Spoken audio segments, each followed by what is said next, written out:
Brian Reed, your real life trader, and I'm here reminding you to be good. And by good, I mean get out of debt and achieve your financial dream. And I am joined by a dream team here. I got the doctor, Christopher Irwin, who has Irwin Inklings sometimes, and he shares them with us, and it's cool. What's going on, Chris? Chris is there, but he's probably looking for his mute button. We also have Happy Friday Angie joining us. Justin, Happy Friday. go ahead, Angie. Hi. What's going on? Hi. I like Awesome day. Linderman's. Awesome, awesome. I like Linderman's comment. He says Christopher Irwin is an Irwinning I because like that. I like that Christopher too. Irwin. And I am here. Yay! The button was eluding me, but yes, I am here. Yeah, And are you we, Winning. I like that. That's a new one, Lindy. I love that. we also got Johnny G Bone out in Hawaii. Hey Johnny, I got really bad news for you, buddy. It's going to be 5 o'clock here a lot sooner than it will be 5 o'clock there. But we love you, buddy. And if you got a headset on, want to turn your mic on, we'd love to hear you say hello. Let's see.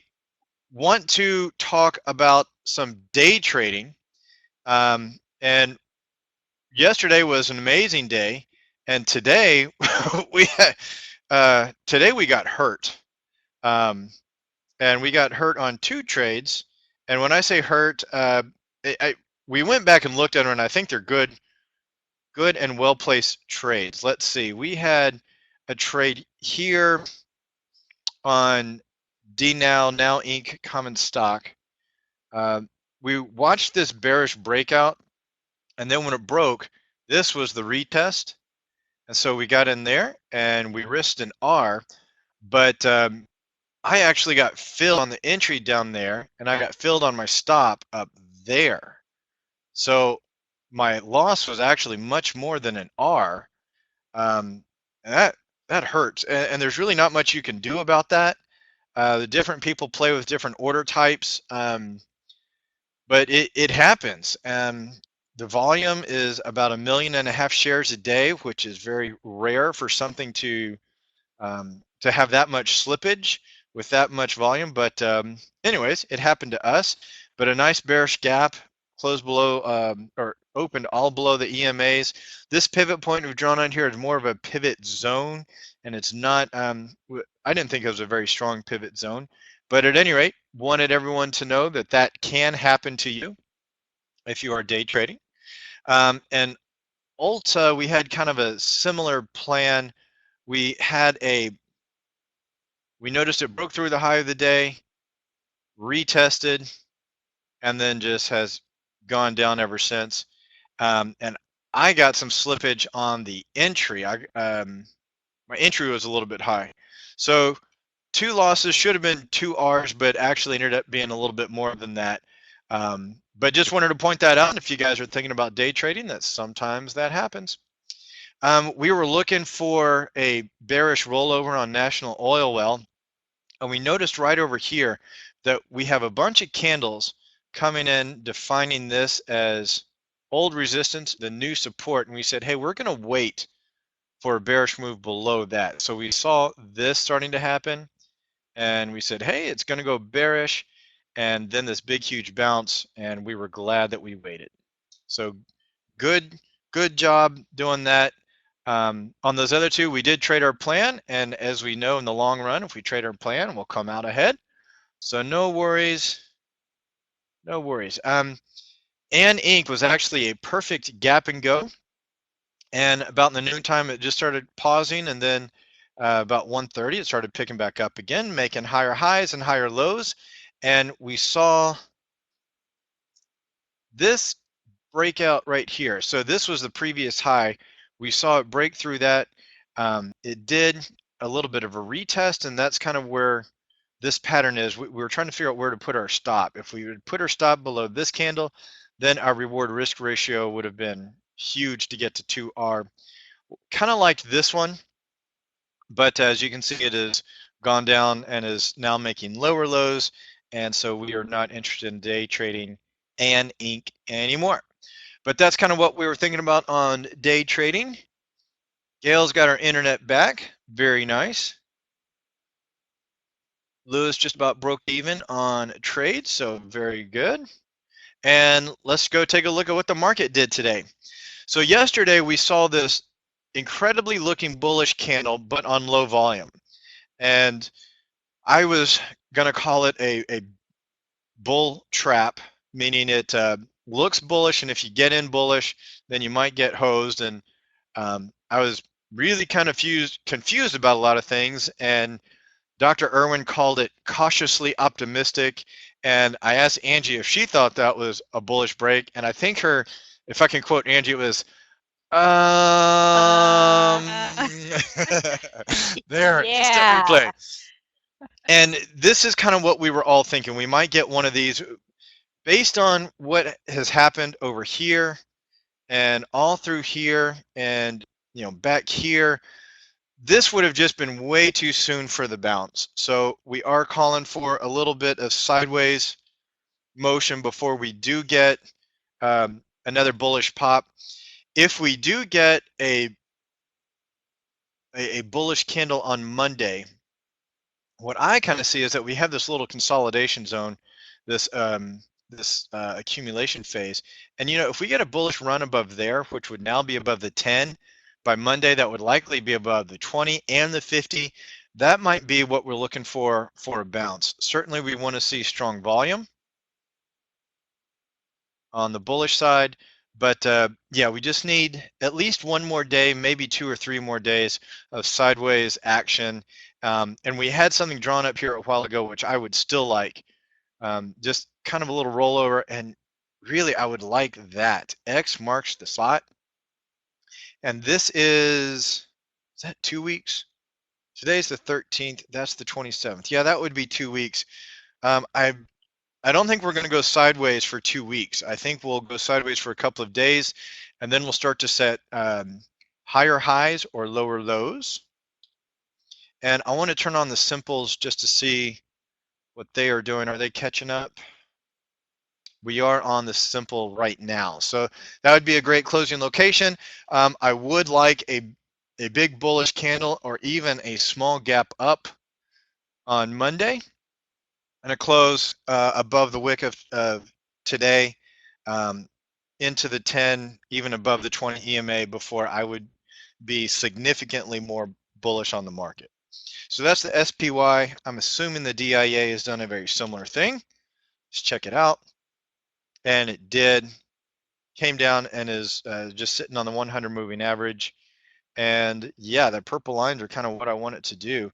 I think I now like DIA a little bit better than SPY, simply because this simple moving average is going to come in just a tiny bit sooner. But a bullish move above this consolidation area would be a very small double bottom. And I like double bottoms.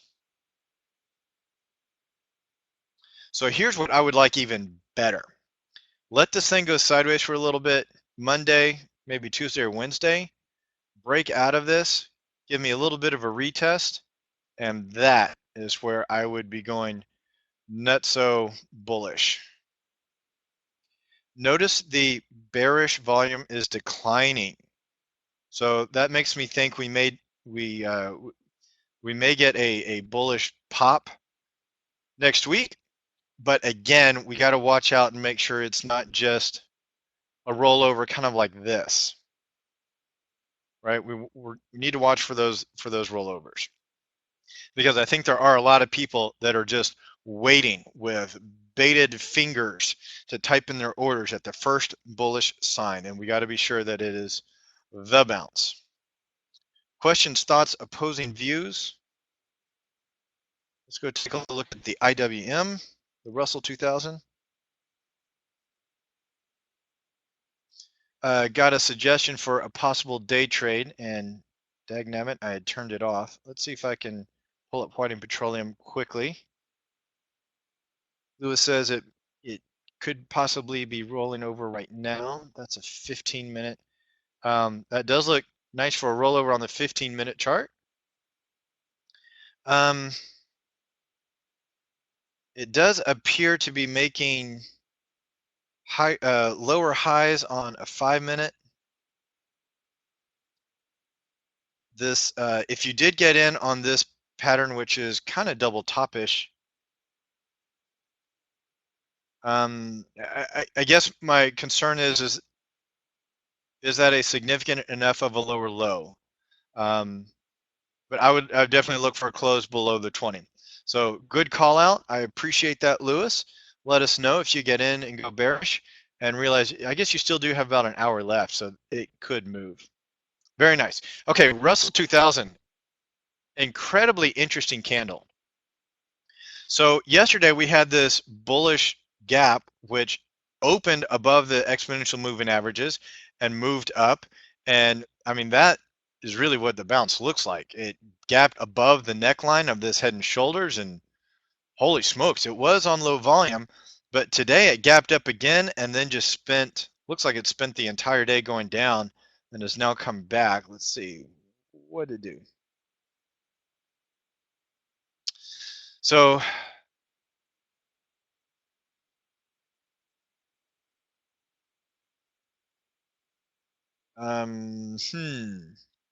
this is today. So if it opened at 121.79 and is at 122.33 now, the body of today's candle, how'd I get the 2 hour?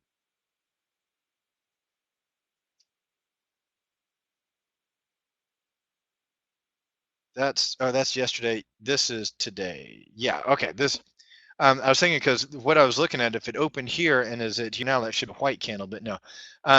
So it opened, went up for just a tiny bit, got hammered back, and yeah, is now fighting to get back up today. So overall, I would say Russell 2000 is indeterminate at best. I would not be surprised if it rolls down again on Monday. But I think the DIA and SPY are a little bit more indicative of the market sentiment. Let's see the Qs. And the Qs are, again, just kind of resting, pausing. And I'm not sure which way we go, but I think whichever way it does go, we go that way. How's that for an insightful analysis for Friday afternoon or Friday evening, whenever you're watching this? Whichever way it goes, we're going to go. I guess what I'm saying is if we get a big bullish candle with a close above those EMAs and we get it on reasonably high volume somewhere up in this area, that could be a bullish move. If we get the bearish equivalent of that, a strong bearish candle, again on big volume, then we could be going down for another couple of days. So no pressure on Monday. It looks like there is a swing point right in through here that we could be heading for. We did fill this retest gap. So all those gaps I've retested. Let's turn on these simple moving averages and see what we can learn from that. I'm now kind of thinking more about this candle that I drew here, just because if you remember the SPY and the DIA, they are sitting on the 100 simple moving average, and the NASDAQ I don't think will be left out. So I may be calling for a bearish day on Monday on NASDAQ, but overall I think the market is just a little bit sideways, but could be ready to go. I'd be surprised if it goes on Monday. I think a little bit more pausing. What do you guys think? Richard says it's easier to ride the horse in the direction it is going. I definitely agree. That's a great analogy too. My analogy, when people are asking me, Brad, what are you looking for when you day trade? I tell them I'm looking for a trade that reminds me of a sailboat going downstream with the wind and is about to go over a waterfall. Meaning that, and people rowing it in that direction. Meaning it'd be really, really difficult for that thing to turn around and go against me. It could happen. It could happen. And it did today. But all good. Questions on the indices? It is finance. Go ahead. I could add, if you don't mind. Please. All three of them are right around the 50% retracement of this most recent wave up. So, that doesn't, of course, mean anything in and of itself, but it's a good place to bounce. Or if we get a little follow through to the downside, then we could see continuation down to the 618 or all the way down to where this wave began. So interesting stuff. Great point. Great point. Thank you. All right. Finance Friday. So let's go get our finance on. Citigroup is one we were looking at day trading the other day with this gap up, and it looks like it's continued down.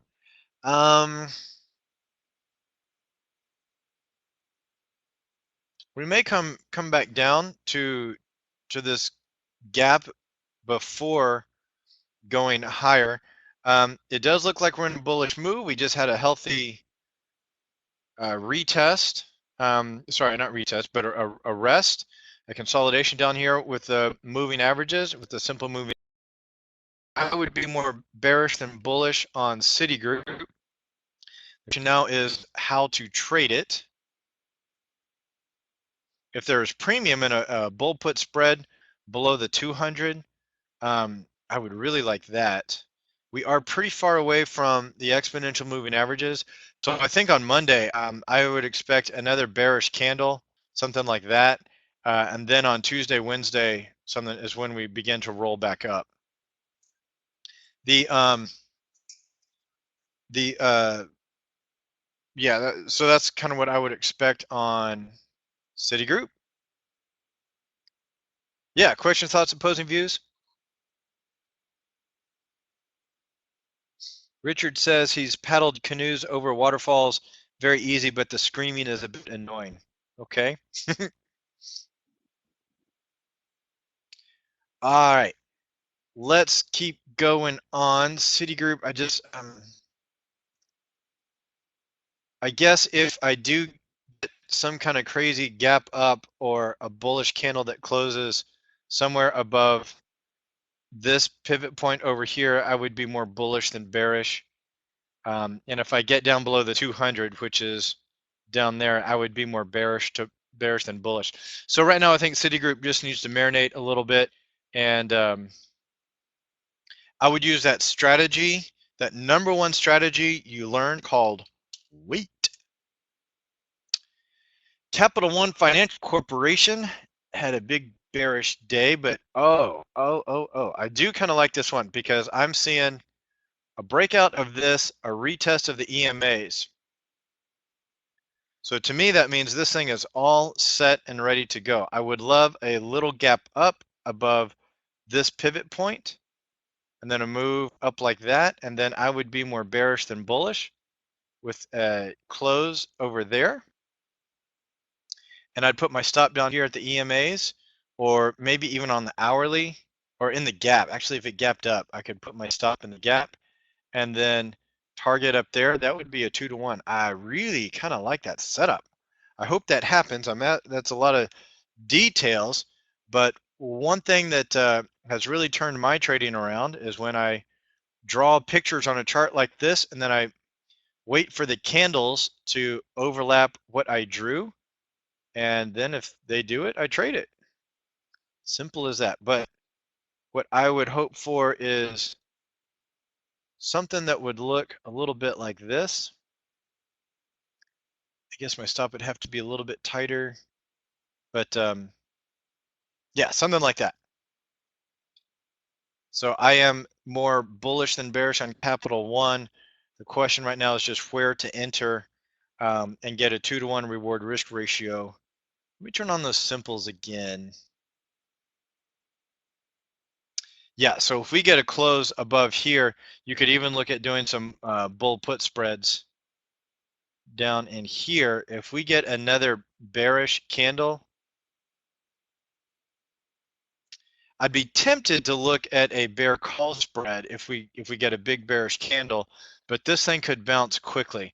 You know what? I don't think I'd do the bear call spread just because overall this thing is more bullish than bearish. We've retested this retest gap and we are ready to pop. So yeah, I'm more bullish than bearish on Capital One Financial. Be looking for an entry above the last 2 days. got a mention here for a swing trade on TSL, so let's go take a look. Trina Solar Limited. Had a nice little day trade setup on this the other day, looks like. I do like this one. Broke above the 200, broke above this pivot point, has come down and retested. Is showing a bullish candle with a long lower tail. I wish that volume would be a little bit higher, because right now that volume looks pretty low. So we may have another sideways day before we go up. But if we do, this does look like a very tiny double bottom. Let's see. Robert Meek says swing at 11:30 by 1094. 11:30. I think if this were my trade, I would want this to start setting a higher high. So I think I would like something up here, maybe on good volume. And then if I did that, I guess it depends on what that day's candle looks like. Your stop could go here, and that wouldn't quite be 2-to-1, but it wouldn't be too far off either. And perhaps, depending on how Monday's candle looks, maybe you could put in a protective stop right below this pivot point. What did I say? Protective stop? I meant a protective put order right below this pivot point. So if you do get triggered in on a move up like that, and it comes back down to retest that pivot point, or it comes back down to retest the breakout of that double top, and it does not hold, you could buy a protective put as it goes down to check the 200 again. But that's what I see on TSL, and I did not want to put that. Let's put Robert Meek up on the board. Robert Meek, have a good one, Cheryl. Stay out of trouble. Robert Meek, considering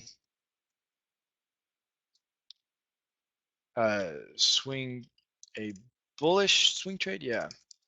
Considering bullish swing on March 13th. Cool. Let us know what you end up doing, Robert, and let us know how it goes. I do like that. So let me take a look at the hourly. Oh man, that does look bullish on the hourly. Are you already in? 11:30 is right there, and 1094 for your stop. 1094. 1094 is right down here. Yeah, I would like a stop kind of below the low of the day, or below the 100 moving average. But hopefully, well, Robert's a pretty awesome trader, so I would imagine you have a not in yet. Okay, so I'll just leave it as considering. But Robert's an awesome trader, so I'm sure his trading plan has been thoroughly vetted and tested. Deutsche Bank is still trapped between the simple moving averages, beginning to make higher highs and higher lows. So if this thing does get to roll back up, sorry, not that one. If this thing rolls back up above the 200, and especially above this pivot point, that would be a great place to go long on Deutsche Bank. What does this look like on a weekly? I'm seeing some sort of bottoming pattern, and there it is.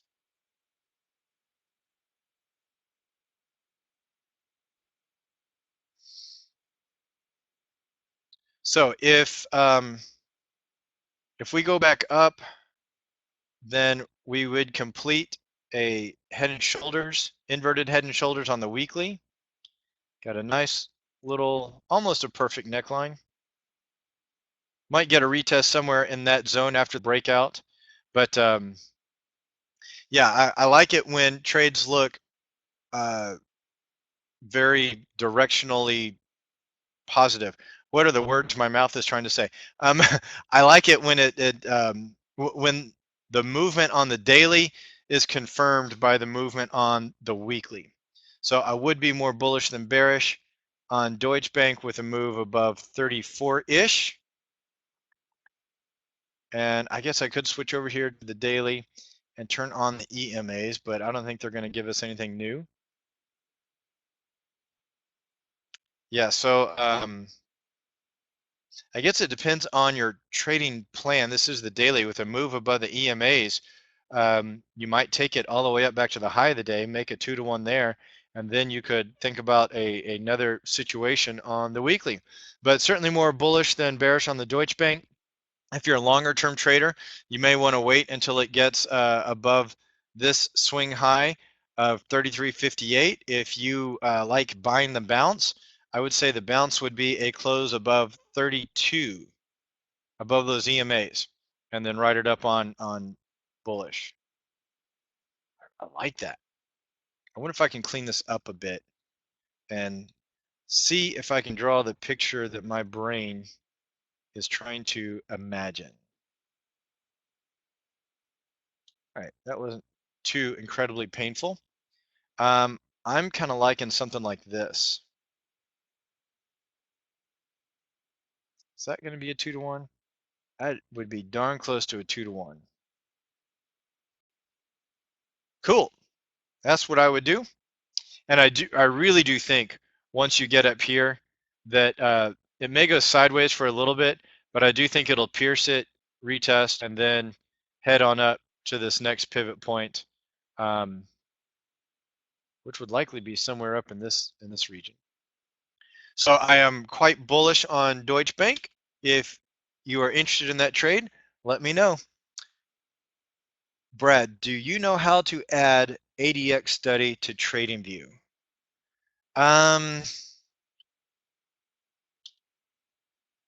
ADX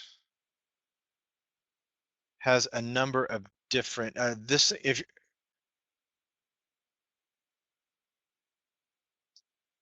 you're not talking about the accumulation distribution, are you? But that is a neat one. Saying that people are buying. Notice how even though the price is going down, people are buying it. There's more buyers than bears. This is a very bullish sentiment. ADX stands for average distribution, something like that. I'm not sure if it has it. I have looked before.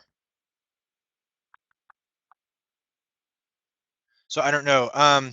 Johnny Guarco, do you know the answer to that question? Does TradingView have ADX? Is there a way we could find out if it has something similar? Let us work on that one, Tina, and we'll get back to you. But it really, if it's in indicators, that it would be under indicators if it's there.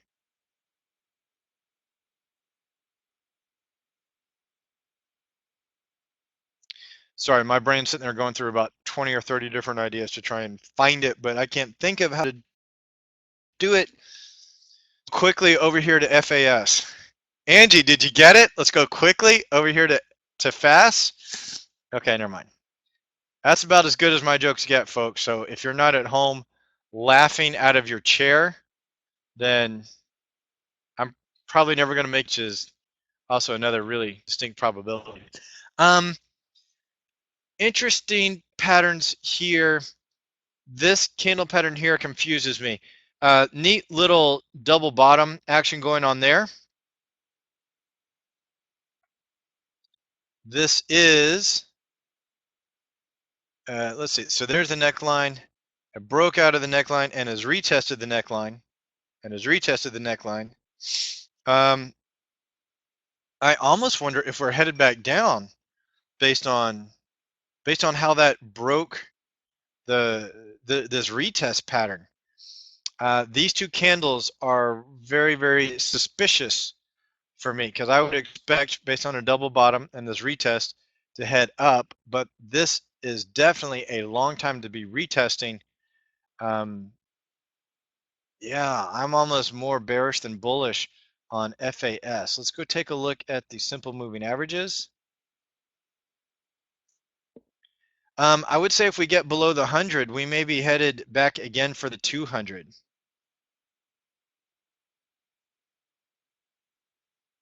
So on FAS, I think the way I would do this would be to kind of get my nonsense there off the chart. If you wanted to trade FAS and it moves upwards above that line, I would be more bullish than bearish. If it moves below the 100, which is right around in here, then I would be more bearish to bullish. Might be fun to do a bear call spread next week if we get below the 100. Questions, comments, opposing views? What do the oscillators say?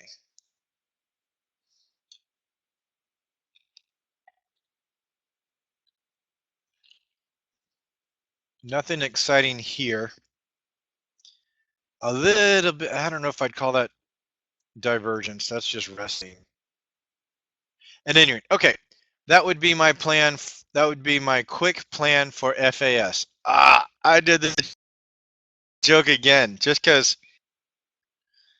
Linderman says Brad's nonsense is off the charts. That is definitely true. Okay, after FAS, we've got MasterCard, and I would say it's moved. We have a double top up here. You know, we were saying, hey, this could be just a little distribution phase, but it did not pop bullish. Let me zoom out a little bit just so we can see that plan and see why.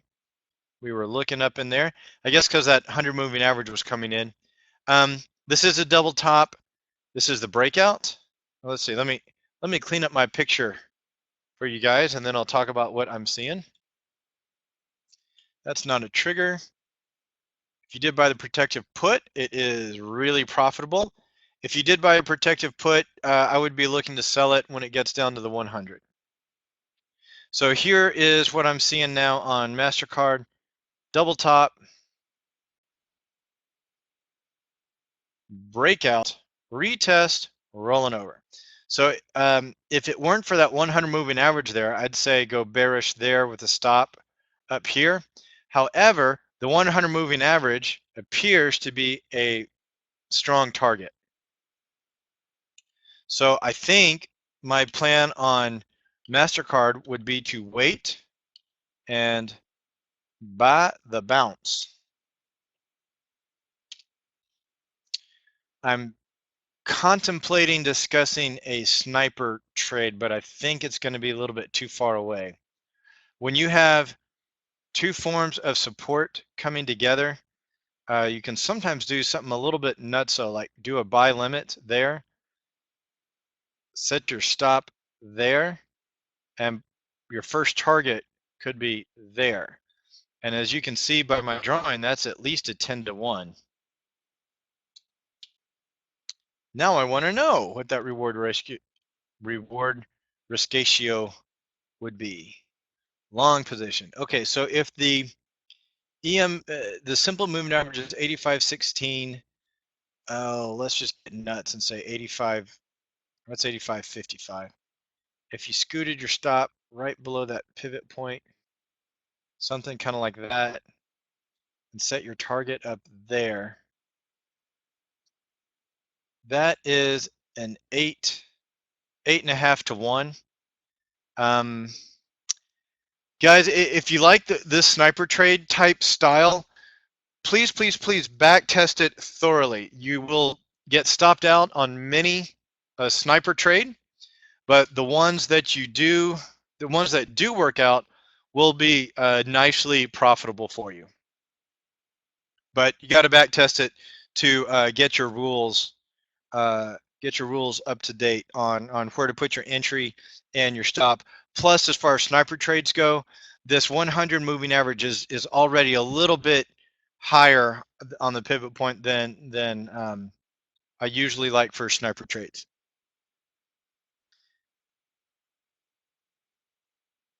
All right, so Zane's talking about a virtual trigger that didn't trigger. Zane, I have had that happen before, and I called them up and they said, oh, well, it's virtual, so it really doesn't count. And I was like, seriously? It wasn't your broker, but at any rate. Robert Meek asks if anyone traded Wayfair today. Based on the pictures we drew a while back, that you would have entered today. If you're not in this and are contemplating an entry at 3:45 today or coming up here in about 20 minutes, you can consider waiting for some sort of pullback. If this thing had a candle that just kind of opened or is going to close just a little bit above that pivot point, then go ahead and get in there. But when it's moved that much, it might retrace a little bit before going back up. However, with the stock this new, it may not, because usually the people in a new IPO or in a new stock like this, sometimes they can be excitable. And with a breakout like this, that's clearing that many pivots, it may just skyrocket for 39 very, very quickly. If it were me and I were risking real money on this trade, I would wait for a little bit of resting, and then I would hope for, and by a little bit of resting, I'd be okay with 1 day of resting. And then I would be looking at something like this. That's better than a 2-to-1. Otherwise, if you are entering today, and you enter here, your stop has to go there, and that would be a 1.5-to-1. But at any rate, Robert suggests look at the 15-minute. So let's look at the 15-minute. That does look like a nice double bottom above the pivot point. We are getting to some areas. So Robert, I think you might be suggesting if we got in now, you could set your stop below this pivot point. I don't hate that at all. I kind of like it.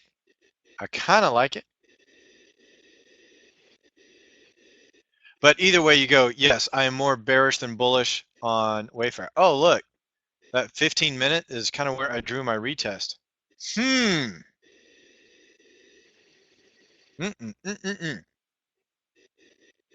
But we can take this off.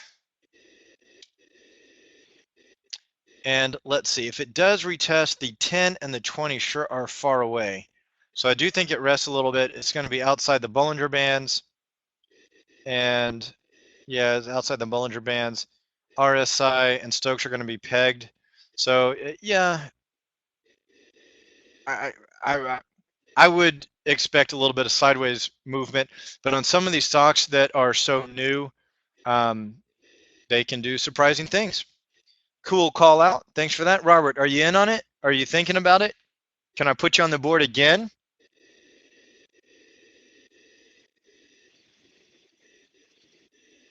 Robert's typing. And let's see, what else could we look at? Did we finish MasterCard? I think we did. All right, someone's saying Visa is going to split 4-to-1 next week. So that would be nice, because nice if we could have a $265 stock get down back into the 50s and 60s. As far as trading it, it looks like it's trying to form a bottoming pattern. You know, that kind of looks double bottomish to me. It has not confirmed yet, and I think it's going to look like a head and shoulder. Oh, that's a 5-minute. That doesn't help. Brad, you silly guy.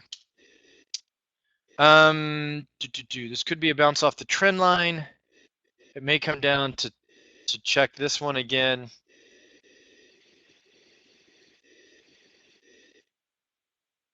This could be a little head and shoulders there.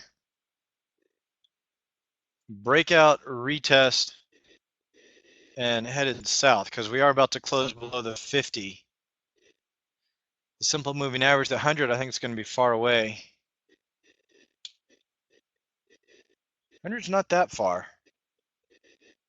I think if we're looking to go bearish on Visa, I would wait till it closed below this 100. Stock splits do not have to be bullish. I know a lot of people, they look for a stock split and they think, hey, everyone's wanted to go bullish on Visa but couldn't afford it. Now that they do a 4-to-1 split, people can afford it and it may go up. That's not a very good reason to buy a stock. It could happen. It could happen. Robert says he's just watching Wayfair. Yeah, I think for Visa, especially with a big news event like a 4-to-1 split, that we just wait and see what it does. But I am slightly more bearish than bullish. But with this 100 coming in, that is a very quick target. I wonder, I don't think I would be getting any bullish signs from the oscillators, and I'm not.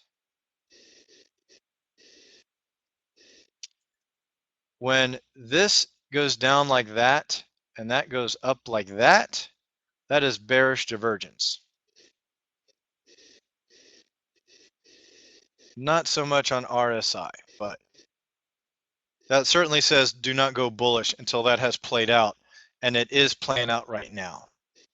So those are my thoughts on Visa. Questions, thoughts, opposing views, any tickers you guys want me to take a look at? Let me know what you guys are trading. If you have open trades right now, we can go take a look and everyone can weigh in on where they would place their stop or where they'd sell a covered call or buy a protective put. Because, yeah, we got a whole team of people here that are just aching to weigh in and tell you what they would do for their trades. All right, got a suggestion about AMET's finally making it happen. A lot of people are trading AMET today, Applied Materials, which is great.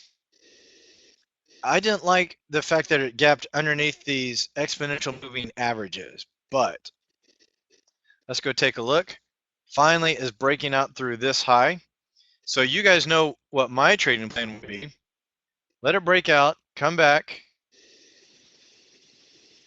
and then put your entry right above wherever it stops breaking out.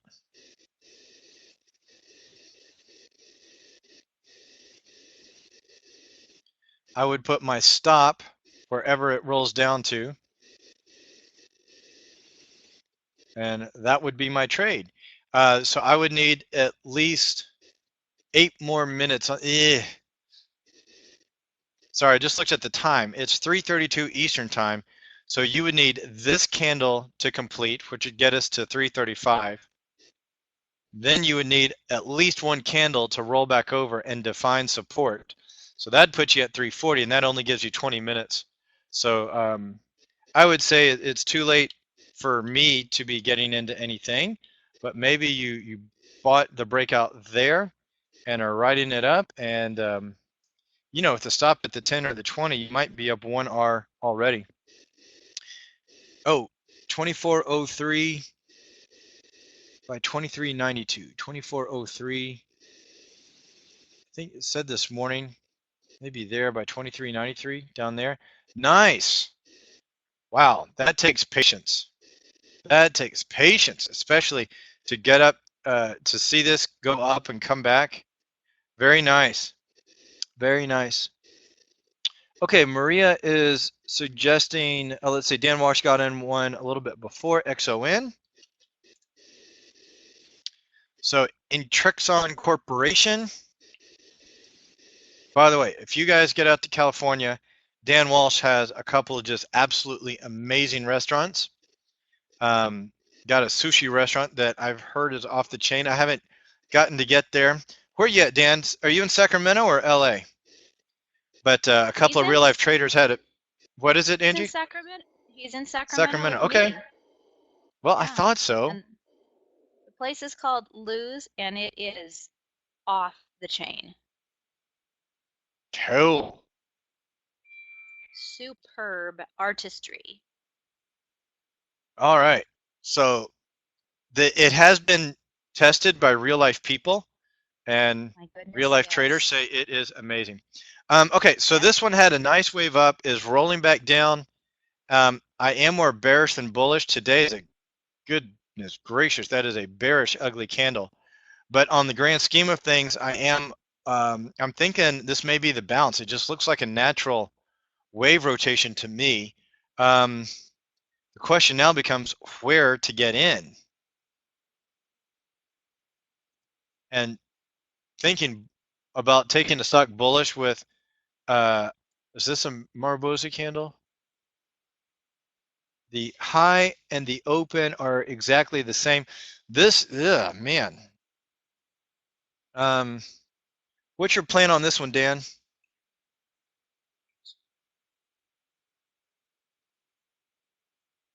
Oh, none. Okay. I think I told you guys my parents were coming up. My dad's helping me out. He says, that's the wrong ticker.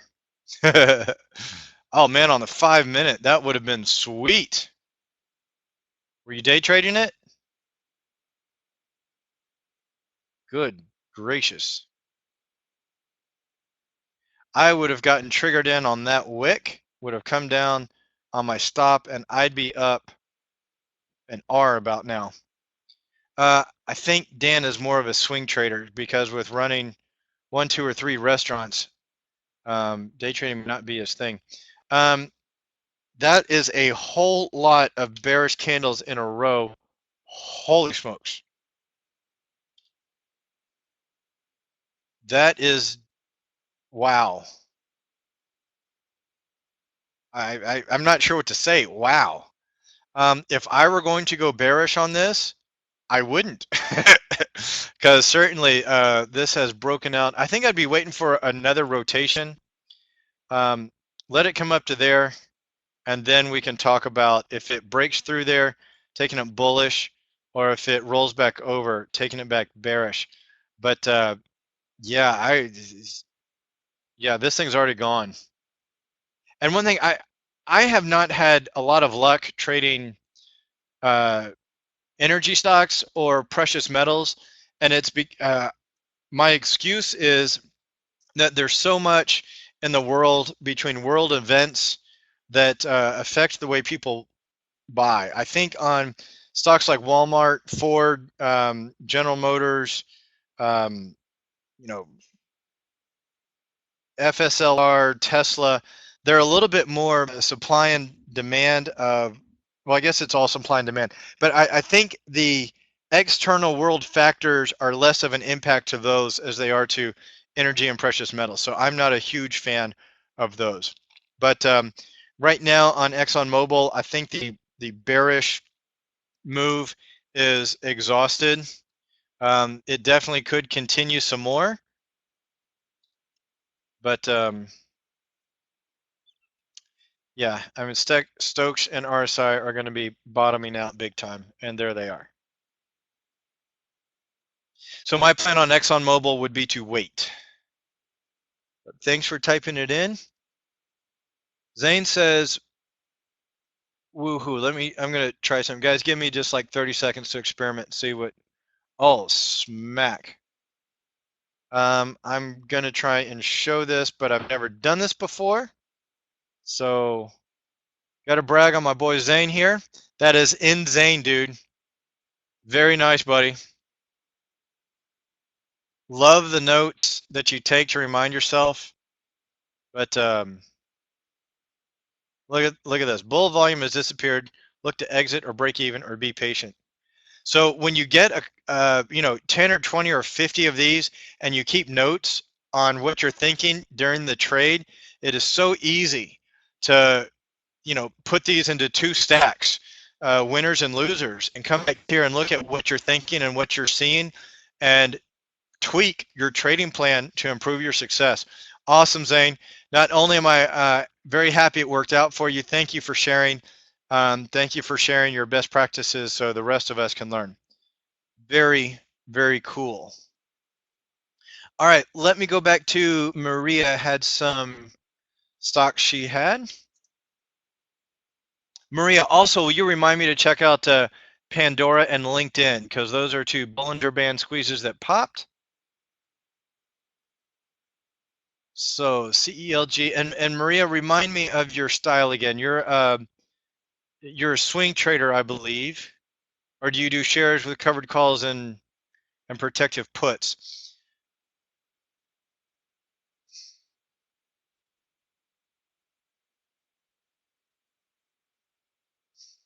I'm trying to think what I would do with this one.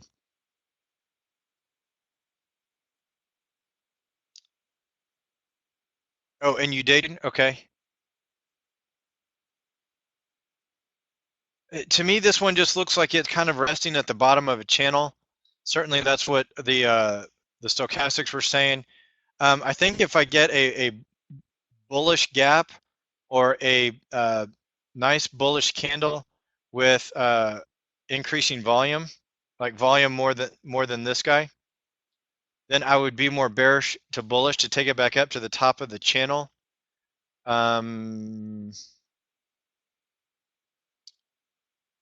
Although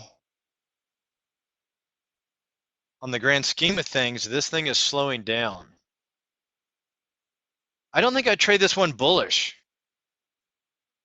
And just because of this overall kind of slowdown of the higher highs, we may be looking at the top.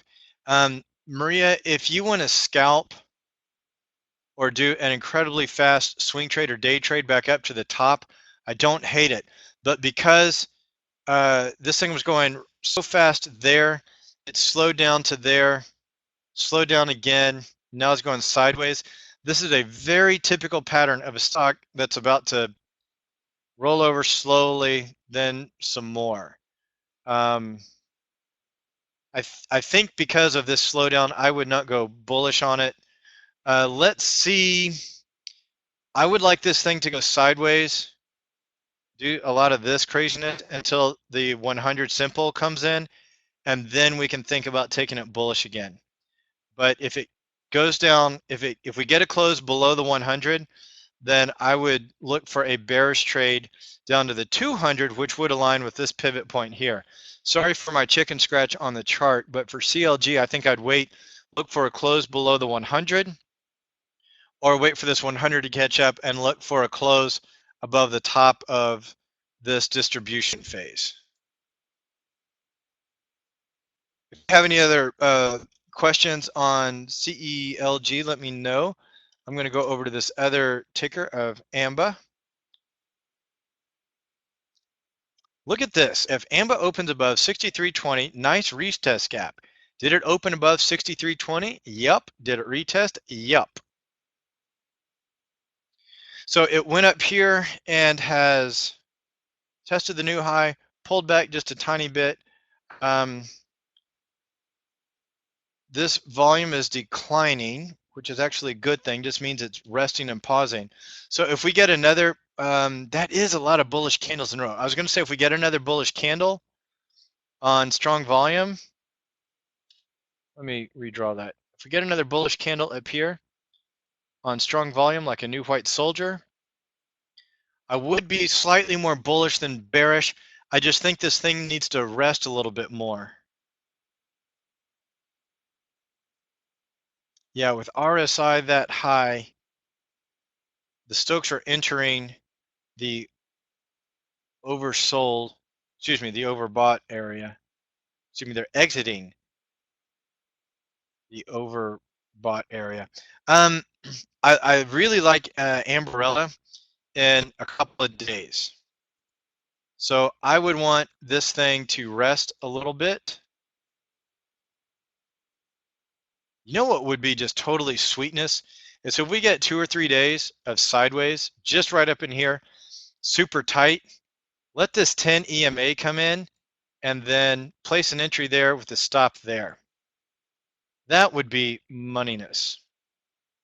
But I think we go sideways, we might even recheck this, this pivot point.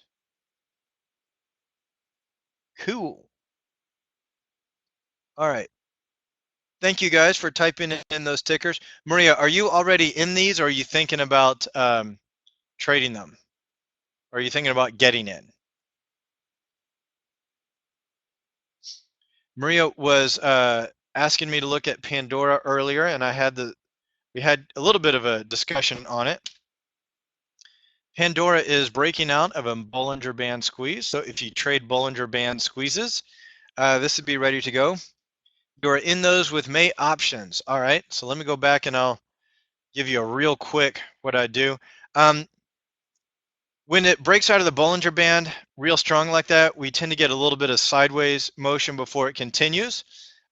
Sometimes people call it a retest. So this is now below that pivot point. Interesting. So we might get a little bit of sideways action like this before it continues up.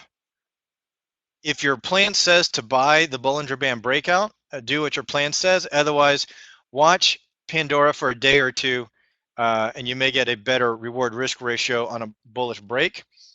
And let's see, I said I'd go back. If I were in with calls on Celgene, I would be ready to play defense based on all of that nonsense. What happens if I start doing this? That's not going to be good. All right.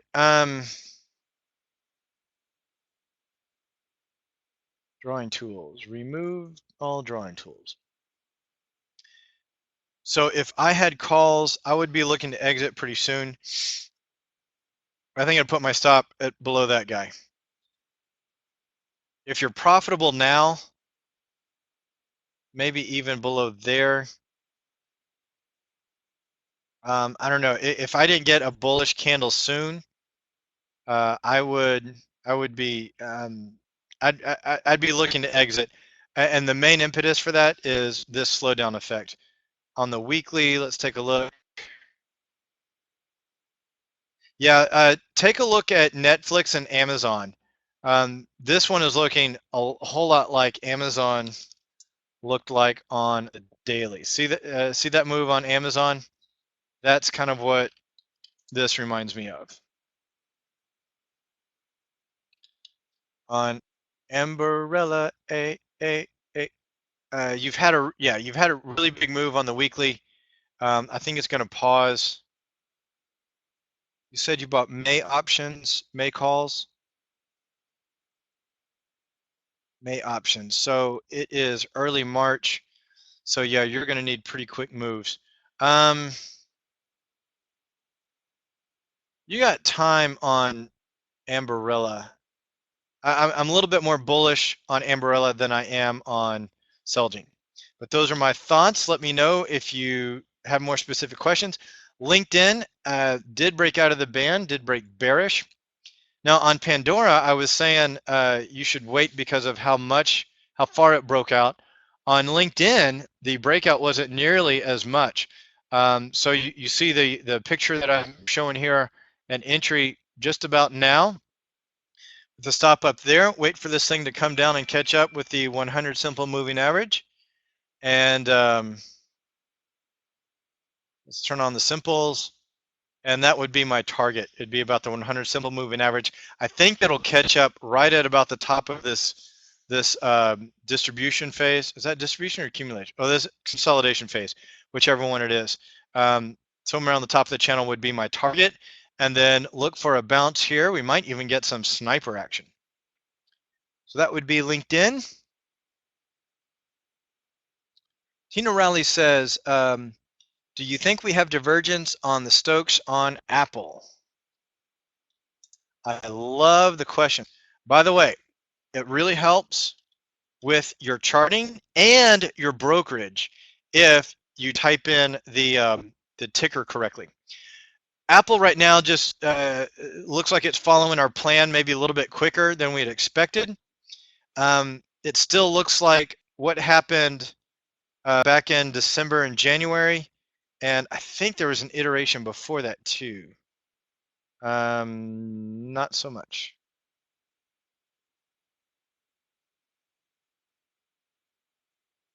I'm trying to right now go over in my mind how much what February and March looks like to last April and May, but I really think it looks a whole lot more like the recent move. So the question was divergence on the Stokes. Now we got to be careful what we're calling divergence because this is certainly a 3-day resting pattern.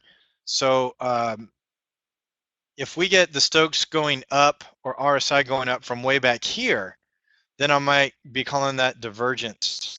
And let's remember that divergence doesn't mean it's going to take off. It just means it may slow down. So I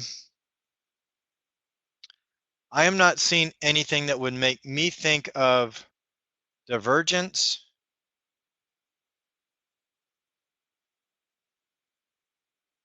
To me, it looks like the stochastics and the RSI are following the movement of the stock pretty well. These look like resting signals to me, and that's what it looks like. We do have some sideways action. I think I could see us going sideways. I think we follow the pink line. And if we do, Stokes is going to kind of do some of this. And RSI will slowly move kind of back up here towards the middle.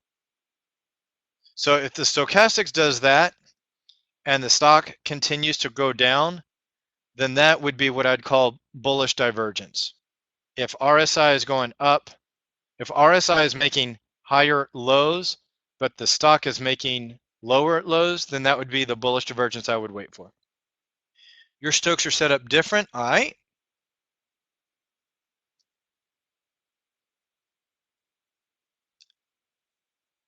So Tina, you can trade your plan. Yeah, Tina says, okay, so wait. If your plan is to wait for bullish divergence, then I would say wait. On Apple, yeah, I think wait. I think it's got more bottoming to do, and it could pop and take off, but the last 2 times Apple has broken bullish with a vengeance, it gave us plenty of signals, and it had more of a resting and a bottoming than it has now. So if I were to take Apple bullish,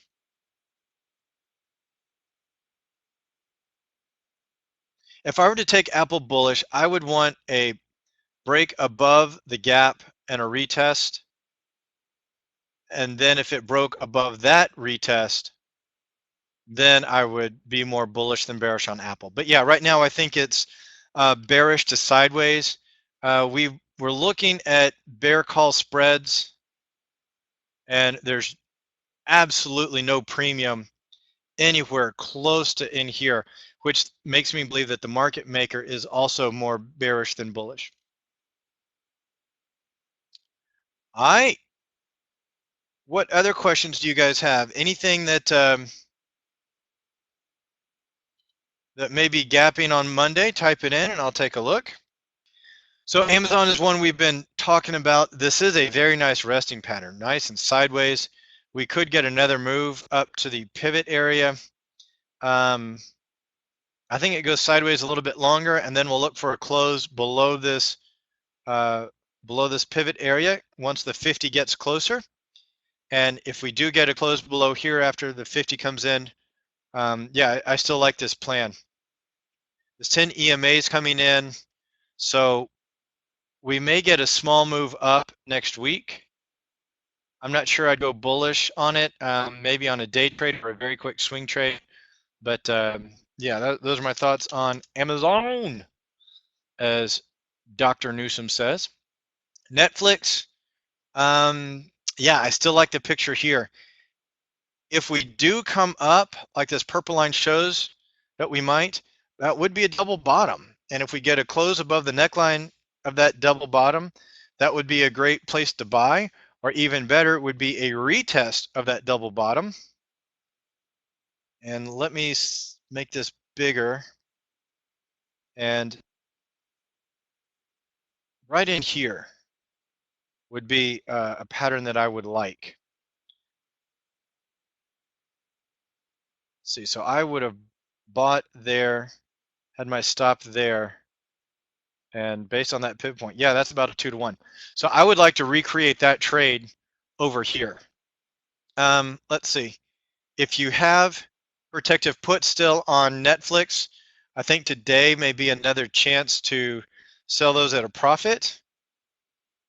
But I think your chances may be coming up soon. See how flat that EMA is getting? So I would draw a pivot point there. In the next week or two, I would like, sorry, the next day or two, I would like a break above that and then a retest. And then I would put my entry above that with my stop just below the neckline and take it on bullish. If it comes up here and fails, yeah, we're going to roll over. It's either going to go up or it's going to go down. Smita says we have some earnings coming up, so let's take a look at those. Thank you for that, Smita. BKE. It's not Burger King. It's not Barnes and Noble. It's Buckle, another clothing outfit. Buckle has extremely low volume, only 230,000 shares per day. So I'm going to skip that one. Smita, if you trade Buckle and you want me to analyze it, I will. But beware of the low volume. Hibbett Sports also is going to have some low volume. Wow, after that candle today, that's crazy. It moved a good 12, 13%. I think I looked at SPPI today for a possible day trade. Yeah, and I think it just didn't play out. So I do like this one. It does have 1.8 million shares traded per day on average, which is a healthy number. Now the question is what to do, And where I'm coming into a problem, okay. Based on that 50 simple, okay, so I have a couple of ideas. This one I don't really like, but I guess I'll talk about it anyway. If we get a bullish gap above that pivot, that would be a gap and go, but I'm just terrified that that 50 EMA is going to be right in the way. Also, there's a very minor pivot point here that was a major pivot point back there. So I think I'm going to change my mind. Well, let me put it this way. If you get a gap above this pivot point and you can play a gap and go in like the first 2 minutes, then that might be a good play. But it would have to be a very, very early trade on Monday. And you would have to, I mean, it would have to open like right at 65.60 to 65.52. That would be that'd be a very cautious and careful trade. A gap above 673 would be much more in my liking. Come on, tool. If SPPI gaps above 6.73, gap and go. And I'm not even going to type that other one just because that would be pretty sneaky and tricky. Now, then the question becomes, if it gaps down for a retest gap, would I trade it to the low? Where are my simple moving averages? I think they're going to be above it. Okay. Yeah. That makes that gap and go a little bit less, but I think it would have the bullish pressure to push through the 100. So I'm not going to worry about that. On the bearish side, I would say I would want to gap at least below the lower wick of this guy, which is 598.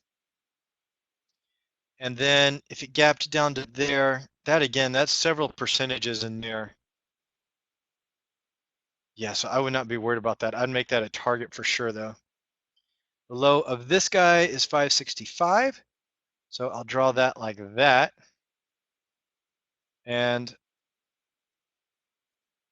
gaps above 673, gap and go. If it gaps below 598, then a retest, a gap. I like this one, Smita. Very cool. Oh, SPPI was before earnings today. Okay. Well, I guess that plan still fits if it does this by Monday. By Monday at open, that's the way I'd trade it. But yeah, no harm, no foul. What other questions do you guys have? I got time for about one more if I go a little bit long. Otherwise, we can start our weekend early. Victor Gonzalez is going to see 5 p.m. here in about 10 seconds. So have a great weekend, Victor. Zane says he learned a lesson, so I'll read that, and this will be the last lesson of the week. Guys, after, well, right now the market's closed. Don't make any more trades until next week. Thank you, Victor. I appreciate that. I learned a lesson today about adjusting the shares you trade at entry. If you get in for more of the unexpected, readjust your shares or else you won't make 2R or you lose a full 1R. Very interesting. Thanks, Zane. Thank you, Smita. Thank you, everyone. Thanks for being real life traders. Thank you guys for being here because then you can make this my job. So love you guys. Don't forget the Newsom family in your prayers. But other than that, hope you guys make it an awesome weekend and trade on logic, not on hope. I'm not sure who's going to be here on Monday, but there will be someone. How's that for specificity? Have a good one, guys.